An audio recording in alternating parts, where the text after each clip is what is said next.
Olá, meus queridos, tudo bem?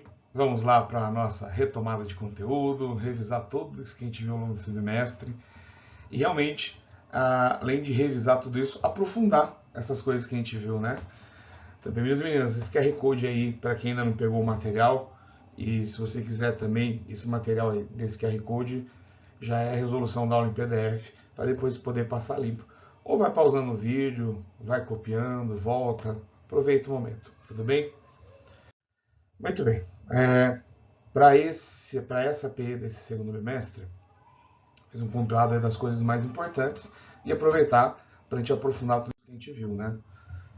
Quando a gente está falando aí, antes de mais nada, de circunferências, lá da nossa frente 4 de geometria, você tem que lembrar lá de coisas que você já sabe, aliás, muito bem por sinal, comprimento da sua circunferência, que na verdade também pode ser chamado de perímetro da circunferência, e circunferência é só a linha escura em azul do desenho.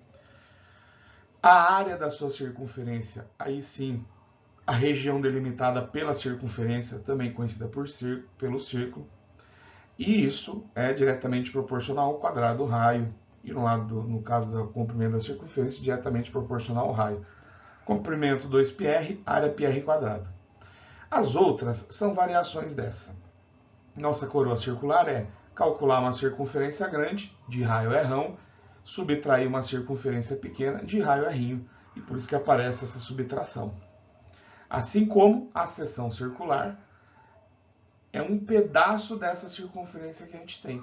E você pode calcular que fração dos 360 graus está sendo pedida nesse ângulo, ou aplicar direto aqui a razão entre o arco que lhe é dado, e como é central, é semelhante ao ângulo, e o raio dessa circunferência.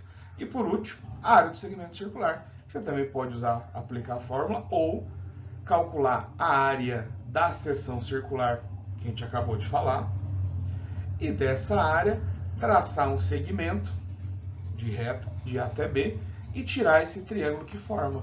Por isso que justamente esse vãozinho que aparece chama segmento circular. E em especial, o segmento circular é que é cobrado com mais frequência no vestibular, porque te cobra saber tanto uma seção circular como a área desse triângulo. Fazendo um menos o outro, a gente chega nesse segmento circular.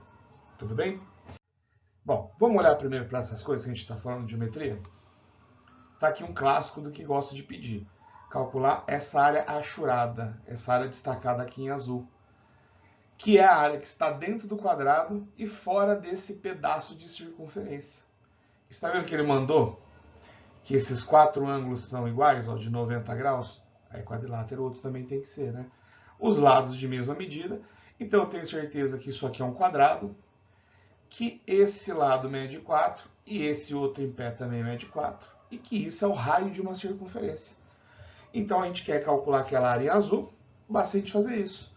Pegar essa área desse quadrado e subtrair esse pedaço de circunferência. Detalhe que não é a circunferência inteira, né?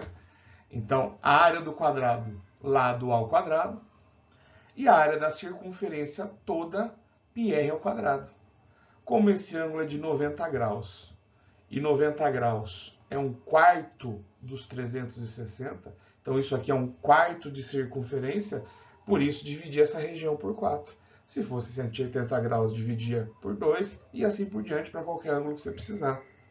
Se fosse 60, 60 em relação aos 360, um sexto. E agora, acabou a questão. Substitui o lado do quadrado, substitui o raio, que por acaso também é 4. A gente vai ter 16, e 16 sobre 4 vezes π, 4π, e isso já seria uma resposta legal. Nessa questão em especial, era uma questão de alternativa, então ele pedia para a gente fazer a fatoração disso aqui, e aí deixar escrito desse jeito, 4 vezes 4 menos π, já que a gente pode colocar o 4 em evidência, está lá a unidade de medida, centímetro quadrado. Vamos ver mais um? Aqui, ó, que a gente estava falando, aquele segmento, a gente gosta muito de calcular esse segmento. Na figura ao lado, o lado do quadrado ABCD mede uma unidade, mede 1. O arco BED, BED, pertence à circunferência de centro em A. Então, presta atenção aqui, ó. Centro em A, raio, circunferência, raio. Bem parecido com o desenho que a gente fez anterior. Na verdade, é uma intersecção de dois daqueles desenhos anteriores, né? O arco BFD pertence à circunferência de C. Então, tá lá o centro dela, vem um quarto de circunferência aqui em cima também. E raio unitário também. A medida da área sombreada, esse pedaço aqui no vão, né? Como a gente vai calcular isso aqui. E quando aparecer essas figuras muito estranhas, tenta deixá-las um pouco mais simples. E encaixar numa daquelas que a gente viu, né? Por exemplo, se eu traçar essa linha aqui, na verdade eu tenho dois segmentos. Esse segmento de cima, segmento circular, e esse outro segmento de baixo. Então o que eu vou fazer? Como eles são iguais, eu vou calcular um deles só. Vou olhar para esse segmento que está aqui em cima, porque fica bem parecido com o exercício anterior. Na verdade, agora, eu vou pegar o quarto de circunferência e tirar esse triângulo que está aqui embaixo. E olha que legal, é um triângulo que você sabe fazer fácil a área dele. Porque esse triângulo DAB, você tem base, tem altura. Base vezes altura sobre 2. Então, a gente vai pegar o quarto de circunferência, o tal do nosso setor circular, e vai achar esse carinha aqui. Para achar aquele setor circular que a gente quer, a gente vai pegar quarto de circunferência, tirar o triângulo. Feito isso, achamos lá o nosso segmento circular, aquela arinha que está em azul pintada ali. Esse é o valor dessa área. É muito bonita? Não. Mas vou te dar uma notícia. Sempre vai ser algo do tipo. Porque você sempre vai ter um π nessa primeira parte, oriundo de uma circunferência, né? E uma outra parte de um triângulo que não vai estar envolvido esse π. Você vê que o exercício anterior também tinha isso. Alguém com π e alguém sem π, né? Tudo bem. E se é a resposta? Quase. É a resposta de um desses caras. Como eu vou ter que multiplicar por 2, antes de multiplicar por 2, mira o múltiplo comum entre 4 e 2, divide embaixo e multiplica em cima. E isso seria a resposta se fosse só esse segmento circular que está aqui em cima. Como eu quero o de baixo também, que é igual, quero esses dois, vou pegar esse valor que eu acabei de encontrar e multiplicar por 2. E quando a gente faz a multiplicação por 2, 2 em cima, 4 embaixo, simplifica, π menos 2 sobre 2. E a gente deixa isso aí como sendo o valor da nossa área. Note que o exercício não trouxe a unidade de medida, ele só falou que é uma unidade, tá bom? Então, por isso, deixar sem essa unidade. No máximo, se a gente fosse muito caprichoso, como a gente falou de área, escrever o U.A. O A, unidade de área. Mas aí já é extremismo para ficar bonito mesmo, né? Deixar o seu professor que vai corrigir feliz. Muito bem. Bora para mais uma, gente. Ah, precisamos lembrar disso. Muito importante. Círculo trigonométrico. Eu sei que você sempre briga com isso. Mas agora no terceiro ano você já está quase decorando esse círculo trigonométrico, né?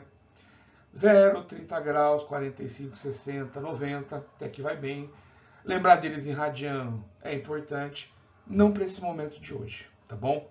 Para o momento de hoje a gente quer falar de outra coisa. Note que esse eixo do seno, na verdade, é uma circunferência de unidade 1, como ele citava no exercício anterior, colocado no plano cartesiano, no eixo XY. E como é unidade 1, o raio da circunferência 1, do centro 00 até em cima, mede 1. E do centro 00 até embaixo, mede menos 1. Mede 1 para baixo. Então, o maior valor de seno é 1 e o menor valor de seno é menos 1. O seno fica sempre entre esses valores. Não vai existir, o seno do ângulo deu 1,7. Não existe isso. O maior valor de seno que eu posso encontrar é 1. O valor do seno deu menos 3. Não existe. O menor valor de seno que a gente tem é menos 1. Seja avaliando a circunferência trigonométrica, aqueles intervalos que você já conhece, ou mesmo a função trigonométrica seno, que fica lá naquela onda que alterna de 0 até 1, desce até o menos 1, sobe até 1, menos 1, e sempre fica nessa faixa, entre menos 1 e 1. Os valores para cima positivo e para baixo negativo, porque está para cima do zero e abaixo do zero. A função cosseno, a mesma coisa. A única diferença é que em vez de em pé, O eixo do seno é o eixo X, o eixo que está deitado, o eixo do cosseno, a nossa abscissa. De 0 até 1, de 0 para a esquerda, menos 1. O resultado do seno também é um valor que alterna entre menos 1 e 1, e mesmo no gráfico a gente consegue confirmar isso também, né? Que o valor fica sempre alternando entre menos 1 e 1. Essa informação é importante, a gente já vai usar ela já. Já lembrar disso, né? E aquele que, ó, Chico, calcula o valor de um M que satisfaça simultaneamente essas duas coisas, essas duas igualdades. Bom, eu sei que cada um deles tem que alternar entre menos 1 e 1. Tem que respeitar esse limite. Tudo bem. O M é outra coisa. O resultado tem que estar entre 1 e menos 1. E aí a gente vai fazer o seguinte, a gente vai usar a nossa relação fundamental da trigonometria. Porque como eu não gosto muito de raiz quadrada, não sei muito bem o que fazer com isso, se eu pegar e elevar ao quadrado, dá bom. Então, quando eu troco seno ao quadrado por m raiz de 3 sobre 3 ao quadrado e troco cosseno de x por raiz de 6m sobre 3 ao quadrado, essas raízes aí vão embora. Olha como fica bonitinho. Só cuidado, com carinho aqui em cima. Lembra que m raiz de 3 está multiplicando. Então, você tem que fazer a distributiva da potência. Ó. Então, vai ficar m ao quadrado vezes raiz de 3 ao quadrado. E aqui, como só tem raiz de 6m ao quadrado. Então, aqui ficou 3m quadrado mais 6m. O denominador é o mesmo, posso juntar numa fração só, já que o denominador é comum. E esse 9 que está aqui embaixo dividindo, vou passar para o outro lado da equação multiplicando. E a gente vai ficar com 3m quadrado mais 6m igual a 9. Se eu trouxer esse 9 para a esquerda negativo, como é uma equação é igual a 0, sim, você pode simplificar todo mundo por 3. E aí, meu querido, escolhe aí. Delta, Bhaskara, soma-produto, psicografia, qualquer coisa. Acha o valor do seu M. Achou o M, os valores das suas raízes, encontrou quem que ele estava procurando. Chegamos onde a gente precisava aí. Tudo bem. Temos um problema que é o nosso M-3. Porque se eu trocar o menos 3 aqui em cima, vai ficar menos raiz de 3 sobre 3. Vai ficar menos raiz de 3. E menos raiz de 3, menos 1,7, não satisfaz essa condição, né? Porque vai dar um número menor que 1. E aí esse cara tem que ser descartado. Então, se você tivesse que assinalar qual é a alternativa, você fala, só 1 que serve como verdade para mim. Bom, mais uma questão envolvendo função trigonométrica. No setor de pintura de peças em uma fábrica, a pressão em um tambor de ar comprimido varia com o tempo, conforme a expressão para tempo maior que 0. E sim, lembra que a gente mostrou o gráfico da função trigonométrica? A ondinha que vai de baixo para cima? Tudo na natureza que segue esse padrão de diminuir e aumentar de acordo com o ciclo, inclusive o nosso ciclo biológico segue esse padrão dessa onda, a quantidade de lixo produzido, a maré do mar, qualquer coisa que tem esse ciclo de repetição, aumenta e diminui, volta, aumenta e diminui, pode ser representado através de uma função trigonométrica. E apesar do susto que você toma quando olha uma questão dessa, ela é muito simples sempre. Então não se assuste com essa questão de tipo, ah, é muito difícil, eu vou pular. Não, porque é muito fácil. Porque se ele perguntasse para mim quem é o valor de t que gera alguma condição, eu até poderia ter um pouco mais de dificuldade de álgebra de resolver isso. Não. Como ele quer o valor da pressão, ele quer o resultado final. Quando é que o resultado final é o menor possível e qual é o resultado maior possível. E como a gente começou falando ali de trigonometria, esse cosseno desse negócio estranho, não interessa quem é esse negócio estranho. O maior valor que eu posso encontrar para esse cosseno é 1. O menor valor que eu posso encontrar para esse cosseno é menos 1. Então, o maior valor que esse negócio estranho no cosseno pode assumir é 1, e o menor valor é menos 1. E a mesma coisa vale se fosse uma função seno. Tudo bem? Bom, e aí é só a gente resolver para essas duas situações. A nossa pressão mínima dar-se-á quando esse cara, o tal do cosseno, for o menor valor possível, ou seja, menos 1. E aí, quando eu calcular essa pressão mínima e trocar o cosseno por menos 1, acabou a primeira parte. Menos 1 vezes 30 menos 30, 50 menos 30, 20. Essa é a pressão mínima. Análogo a isso, a pressão máxima dar-se-á quando o cosseno tiver o maior valor possível. E esse maior valor possível é quando eu trocar o meu cosseno por 1. 1 vezes 30, 30, com 50, 80. Está aí a pressão mínima e a pressão máxima. Olha que simples. Poderia ter um pouco mais de dificuldade? No máximo. A questão poderia aqui nesse meio ter um sinal de negativo. Se aqui fosse um sinal de negativo, o menor valor seria para o 1 e o maior valor para o menos 1, porque o sinal de menos aqui no meio inverteria esses dois carinhas, né? Então o máximo que você teria que tomar cuidado é isso aí. Mas olha que simples. Então, assim, é uma questão frequente no Enem, nos seus vestibulares, tá bom? Porque a gente sempre gosta de colocar em prova, por isso tem que cobrar isso aqui de vocês, porque realmente é muito útil. E olha que simples, né? Simples demais. Bora para mais um? Ah, agora chegou a frente que eu gosto muito. Tem aí um resuminho para você de tudo que você precisa de progressão geométrica. Depois você dá um print lá que você baixou esse documento. Salve isso aí para deixar os resumos.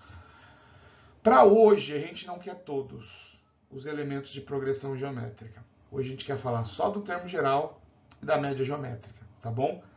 Razão elevado a n-1 e o do termo do meio, média geométrica dos vizinhos dele. Quem está no meio entre 3 é o A2 e ele é a média geométrica do A1 e do A3. E quantas vezes eu multiplico a minha razão pelo primeiro termo. Termo geral, média geométrica. Já vamos usar direto. Qual é o 20º termo da progressão? 1, 2, 4, 8, 16. Você tem a opção de fazer na raça até chegar lá na frente? Tem, sim. Não se esqueça que assim, qualquer momento, quando você estiver fazendo sua prova amanhã, fique calmo, fique tranquilo e tenta colocar em prática o que você sabe. E faça da maneira mais simples possível, né? E na dúvida, deixa lá tudo anotado, explica os passos que você fez, que a gente sempre vai olhar com muito carinho para isso. Estou aqui para tentar te acalmar e te ajudar, mas resuma da maneira mais conveniente. O 20º termo nessa sequência, que começa no 1, e que eu percebi que é uma PG porque sempre vai multiplicando por 2, é simplesmente aplicar o termo geral. O AN é igual a 1 razão elevado a n menos 1. Como ele quer o 20º, é só trocar o seu n por 20. Lá em cima, 20 menos 1, 19. Sua razão vale 2.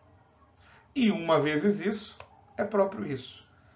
Meu Deus, Chico, é muito grande. Vou ter que calcular isso? Não. Vamos fazer assim, ó. Até o 2 a décima, que é 1024, ok, calcule. Você sabe esse cara. A partir disso, deixe escrito na base 2, né? A não ser que a questão seja uma questão de alternativa e não apresente esse 2 com expoente, você tem que calcular. Mais uma questão aberta, pode deixar sim. Expoente, passou de expoente 10, deixa 2 a 11, 2 a 12, 2 a 19. Tudo bem? Mais um de PG. Adicionando-se um número fixo x aos números 1, 3 e 6, tem-se nessa ordem os 3 primeiros termos de uma progressão geométrica. Determine a razão da progressão geométrica. Bom, é aquela paradinha que a gente está falando. Na verdade, 1, 3 e 6 não formam uma PG. É só número. Quando eu pego esses 3 números e somo um x, eles formam uma PG.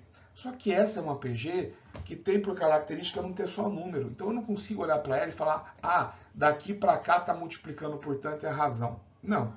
E quem a gente vai usar? A média geométrica. O cara que está no meio, a raiz quadrada dos outros dois. Ou ainda, se você for malandro, ao invés de você deixar escrito raiz quadrada, você já traz para a esquerda na forma de um quadrado. E aí, só toma cuidado para desenvolver isso aqui, né? Não me vai mandar um x² mais 9, não, porque é quadrado do primeiro, 2 vezes o primeiro pelo segundo, quadrado do segundo, distributiva x vezes x, 1x mais 6x e 1 vezes 6. Olha que belezinha, x quadrado dos dois lados, fui para alegria. Ei, coisa boa, viu? Peguei esse 6x positivo, levei para lá, ficou negativo. 6x menos 6, 7x menos 6x. Esse 6 positivo trouxe para a esquerda. 9 menos 6 igual a 3, gosto do cliente. 3 igual a x ou x igual a 3, vê o que prefere. E aí a gente encontrou o x, a gente vai voltar e reescrever a nossa sequência. Cuidado, ele não estava perguntando x nessa questão. Reescrevendo a nossa sequência. Troquei o x por 3, 3 mais 1, 3 mais 3 e 3 mais 6, sequência 4, 6 e 9. Então, não é lá uma PG muito fácil a gente olhar e bater o olho e saber por quem está multiplicando. E não se esqueça, assim como a PA está somando um termo para o seguinte, e se você quiser saber um em relação ao outro se subtrai, a PG também. Se está multiplicando, para você achar um em relação ao outro, divide. A razão é pegar um termo e dividir pelo anterior. E tanto faz, se 6 dividido por 4, 9 dividido por 6, você vai encontrar a mesma razão, um 3 meios. Muito bom, belezinha. Mais um de PG. PG também podia estar falando da frente 1 de função exponencial decrescente. A gente vai ver por isso. Isso aqui é outra coisa que segue padrão na natureza. Assim como as coisas dobram com frequência na natureza, número de célula, replicação de vírus, coisas do tipo, esse meio também aparece com muita frequência na natureza. Seja na degradação do nosso corpo, assim como as células surgem duplicando, o nosso corpo se desfaz ao final da vida, a cada período de tempo, reduzindo isso pela metade da quantidade de carbono que a gente tem. A datação do carbono justamente avalia isso. E tudo que está na natureza segue esse padrão, inclusive coisas radioativas. Tempo de meia-vida, quanto tempo demora para reduzir a metade. E aqui também é algo bem parecido. A prednisona é um medicamento anti-inflamatório, anti-alérgico e anti-reumático. Anti-tudo, né, velho? Que serve para o tratamento de reumatismo, alergias, doenças dermatológicas, tumores, entre outras indicações. Possui meia-vida, aproximadamente 3 horas. Sim, é como se fosse um elemento radioativo que a cada período de tempo reduz a sua massa pela metade. Ele falou, ó, tempo de vida de 3 horas. Então, a cada 3 horas, isso reduz pela metade.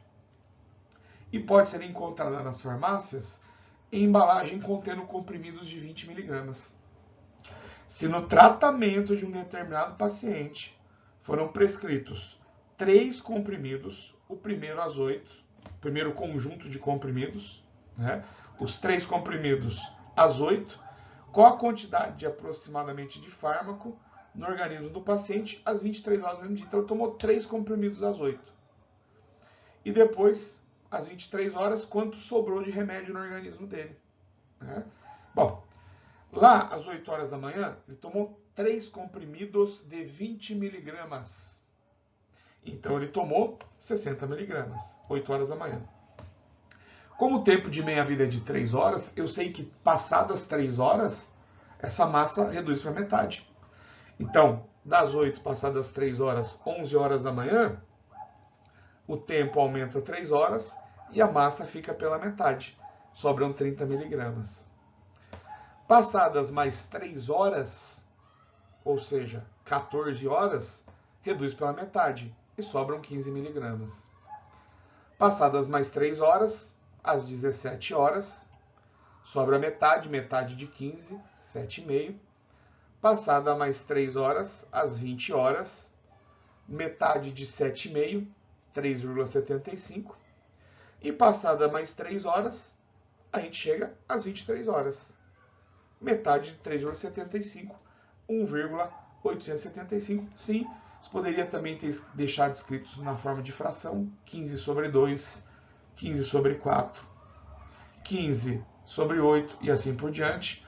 Ou ainda ter usado o termo geral para calcular isso. Quis trazer essa resolução para você ver que, assim, como é uma quantidade pequena de vezes, também você pode apresentar a sua solução dessa maneira. Tudo bem? Muito bem. Cafezinho. E vamos lá. E chegamos no melhor. Deixamos o melhor por último. Logaritmo. Muito bem. Não se esqueça, antes de mais nada, que quando a gente está falando de logaritmo, não pira com logaritmo. Sério. Suave. Tranquilão. Vai para o abraço no logaritmo. Acolhe ele com carinho. Guarda no coração. Logaritmo é um sinônimo de exponencial. Você trabalhou com equações exponenciais que tinham o mesmo número na base. Você cortava essa base e olhava o expoente. A gente chegou em algumas equações que não tem a mesma base. E por isso a gente precisou criar o tal do logaritmo. Mas sim, encontrar x, que é encontrar o resultado de um logaritmo, é encontrar um expoente de alguma base que eu não conheço. E justamente por isso que a gente chama o nosso b de base. E o nosso a é em quem a gente está aplicando a operação matemática logaritmo, o tal do logaritmando. E a própria definição de logaritmo fala, Chico, não sei calcular também. Quando eu peço log de a na base b, eu não sei. Quando eu não sei, chamo de x. E aí eu transformo em alguém que eu sei. E esse b, que é base, virá a base do expoente x. b elevado a x. E o resultado disso é o meu logaritmando. Então você está vendo que realmente o meu x virou um expoente nessa mudança? Então é simples. Não tem segredo logaritmo. Na verdade, não tenta. Apareceu logaritmo? Desiste de usar logaritmo. Não da questão. E transforma isso num exponencial. E sim, muito simples. Com algumas condições, claro. Que não é o caso agora, mas existem essas condições. O logaritmando precisa ser um número positivo. Então eu não vou pedir para você o logaritmo de menos 3. Isso não existe. A base tem que ser um logaritmo, é um número positivo. E a base não pode ser 1, senão seria resultado sempre 1. Propriedades desse logaritmo. Sim, precisamos dessas propriedades. Por quê, Chico? Porque para você usar a definição, só pode ter um logaritmo. E na maioria das vezes aparece mais de um. E eu tenho necessidade de juntar esses vários logaritmos num só. Né? Então a gente vai lembrar disso aqui. O logaritmo é o contrário das propriedades de potenciação. Mesma base, você conservava a base e somava os expoentes. Então, no logaritmo, você vai somar os expoentes, vai somar os logaritmos. Conserva a sua base, soma os seus logaritmos. Quando? Quando for uma multiplicação. A gente te treina na ida, mas mentira, a gente devia treinar na volta, porque é a volta que a gente quer. Então, eu vou te dar um logaritmo de duas coisas multiplicadas, você junta elas, você divide elas numa soma. Se der coisas somando, você junta elas numa multiplicação. Análogo a isso, divisão de mesma base, você conserva a base e subtrai. Então também, se você tem uma divisão, subtrai os expoentes. Opa, expoentes não, logaritmos. Terceira propriedade, potência de potência, multiplica os expoentes. Multiplica o expoente pelo outro expoente. Opa, não, logaritmo. Né? Você vê que são as mesmas propriedades de potenciação escritas de um jeito diferente. Então, você sempre soube essas propriedades. Só está escrito com um jeitinho diferente. Em vez de dois expoentes, um expoente e um logaritmo. Né? E a única coisa de nova que teria aqui seria a mudança de base. E sim, muito necessária. Porque as propriedades aqui de cima, ó, só valem se for esse Bzinho, se for a mesma base. Se não tiver a mesma base na questão, a gente vai fazer uma mudança de base e transformar um logaritmo de a na base b na divisão de dois logaritmos. Log de a em cima, log de b embaixo, e esse czinho que não existia, você vai criar. Você olha o que o enunciado está dando. Se um é uma base 10, você coloca uma base 10. Se um 2, coloca uma base 2, e assim por diante. Não é o caso, mas só para salientar que função logarítmica também vale isso. Condição de existência a mesma. Você tem dois tipos de função, crescente e decrescente, mas não é o que a gente quer hoje. De função logarítmica, a gente só tem que saber que existe essa função logarítmica, que eu só posso usar número real positivo, tá bom? Maior que zero, com aquela condição na base, e que cada resultado me vem de um único valor de x, porque ela é bijetora. Função. Vem comigo. Julgue as sentenças. Aqui é para a gente treinar por definição e as propriedades, né? Como é que eu resolvo isso? Simples. Falei para você, desiste do logaritmo e usa exponencial. Pega isso, usa a definição, por isso a flechinha dupla, para indicar que eu estou usando a definição, e transforma, velho. Simples. Base elevado a esse cara, igual ao que sobrou na esquerda. 10 elevado à terceira é igual a 1000? Sim, Chico. 10 elevado à terceira, 3 zeros, 10 à terceira é 1000. Opa, então isso aqui é verdade. Vamos ver nesse outro exemplo. Log de x na base 2 é igual a 4? Então ele está falando que o meu x vale 8. Será? Vou tentar, né? Olha como é safado, tá tentando te deduzir, ó. 8 dividido por 2 dá 4. Não, não é isso, velho. Tá errado. Você tá fácil, tá errado. Usa a definição. 2 elevado a 4 é igual a x. Então o meu x é 16. O meu x não é 8. Por isso que isso aqui tá errado. Então essa afirmação é falsa. Não tenta. Usa a definição. 5 elevado a meio, raiz quadrada. Sim, não se esqueça, o tal do expoente racional.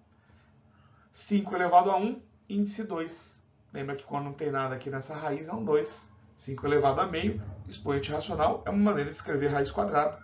E sim, isso é verdadeiro. E esse cara é uma das consequências da definição.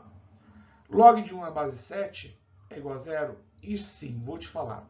Log de 1 em qualquer base respeitada a condição de existência, sempre é 0. Sabe por quê? Porque não interessa quem está aqui embaixo. Quando eu aplicar a definição, vai ficar alguém elevado a 0.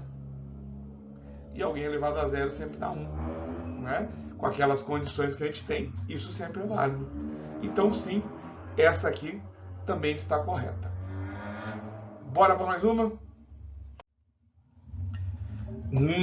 Clássico, velho. Se log de 2 na base 10, sim, safado. Se não usa 10, nada aqui embaixo é um 10, não esquece disso. Se log de 3 na base 10 vale isso aqui, calcule o valor disso. Calma. Você precisa forçosamente usar o log de 2 e o log de 3 no exercício, que é o que ele te deu. Então a gente vai olhar, eu vou fazer o seguinte, vou olhar para cada uma dessas coisas em separado, depois eu junto elas. Vamos primeiro olhar para o 0,0072, que nada mais é do que 72, dividido por 1, 2, 3, 4 casas decimais, 4 zeros. Então, na verdade, eu quero descobrir o valor disso, de log de 72 dividido por 10. 72, que nada mais é do que 8 vezes 9. Sim, 8 vezes 9. E aí, quando eu reescrevo desse jeito, eu forço a barra de aparecer o tal do 2 e o tal do 3 que eu tenho que usar. E quando eu aplicar o logaritmo nisso que eu quero calcular, a gente tem o logaritmo na base 10 desse negócio, que em cima é uma multiplicação e tem uma divisão. Na multiplicação, eu escrevo como soma e a minha divisão como subtração. E aí, é só correr para o abraço. Cuidado, só com uma coisa.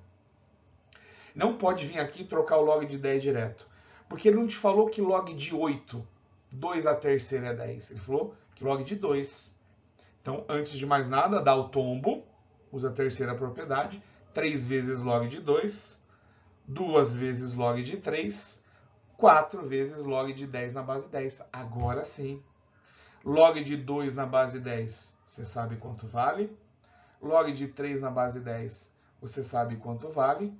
Log de 10 na base 10 vale 1, né? Logaritmando e base igual vale 1. Então, o log de 10 na base 10, ele nunca precisa trazer no exercício para você. Você precisa lembrar desse cara. Substituindo os valores, 3 vezes 0,3, 2 vezes 0,5, menos 4. Menos 2,1. Achei a parte de cima do exercício. Agora vem comigo que eu vou mostrar uma mágica para você. Ele é louco que eu faça bobagem nisso.